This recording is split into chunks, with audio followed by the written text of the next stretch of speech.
Magandang gabi. Gospel reflection ngayong Epiphany Sunday, no?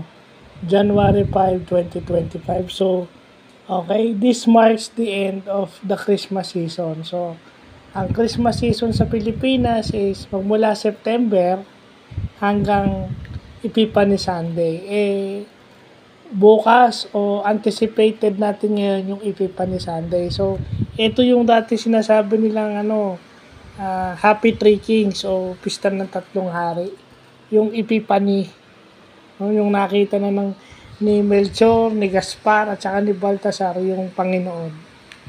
Well, sinabi nga ni Father Joel yung nireregalo nagmamark do sa personality, pero yung nireregaluhan din. Minsan nga nagtataka ako, ano bang sinisimbolize ng mga t-shirt na natanggap ko nitong Pasko? Siguro, para doon, lalong-lalo na doon kina Ate Roda tsaka doon sa mga tita ko na binigyan ako ng t-shirt, no? It symbolizes na, siyempre, officer ka, kailangan meron kang disente kahit papano. Tsaka lalo na yung regalo ni Ate Roda Bustamante, puti. So, ibig sabihin, kailangan malinis ang konsensya mo. Yan yun. At saka, siyempre, ang reflection nito, pinakita na yung pinakamagandang regalo. Yung Epiphany translates to yung pagpapakita ng Panginoon. So, kasi nga yung intro nga ni Father Joel, marami tayong hinahanap, pero hindi natin alam na yung hinahanap natin minsan nasa ating harapan. Minsan hanap tayo ng wala sa atin, pero hindi natin na-appreciate kung ano yung meron tayo.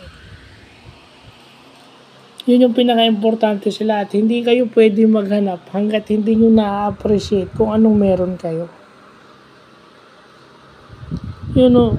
Masyado tayong preoccupied sa kakaisip, sa ganyan.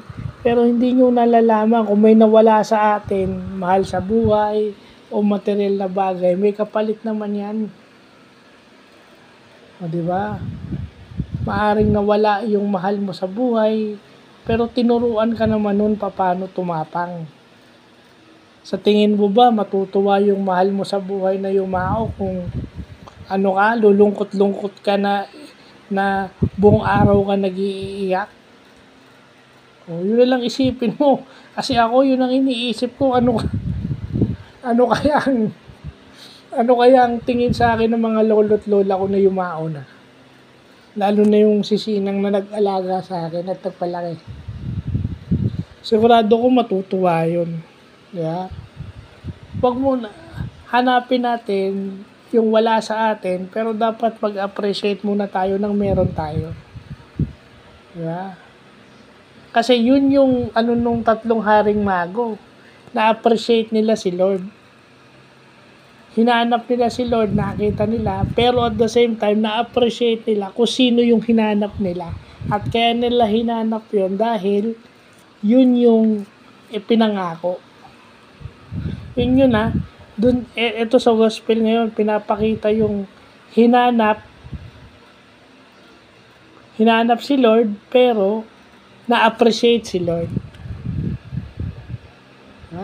Kasi meron na sa atin di ba? Kasi minsan kung kailan wala na, tsaka pa natin hahanapin. Di ba? So, yun lang sana, bago na maghanap ng mga wala sa atin, appreciate muna natin yung meron. Kasi baka pag wala na yan, baka doon pa tayo maghanap, huli na. So, yun lang po.